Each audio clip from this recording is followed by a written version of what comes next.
Welcome to our guide on cryptocurrency wallets. Today, we'll explore what they are and why they're essential for managing your digital assets. Cryptocurrency wallets come in two main types: hot wallets, which are connected to the internet, and cold wallets, which are offline for enhanced security. Let's go through a step-by-step guide on how to choose and set up the right wallet for your needs. Next, we'll discuss how to fund your wallet by buying and transferring cryptocurrency safely. Now that your wallet is funded, let's look at how to send and receive crypto securely. Security is crucial. Follow these best practices to safeguard your wallet and private keys. What happens if you forget your password? Understanding backup phrases is vital for recovering access to your wallet. Different wallets have varying fee structures. Let's discuss what to expect when using different wallets.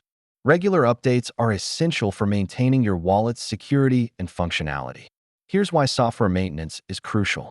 In conclusion, manage your cryptocurrency wallet effectively by following these best practices for ongoing usage.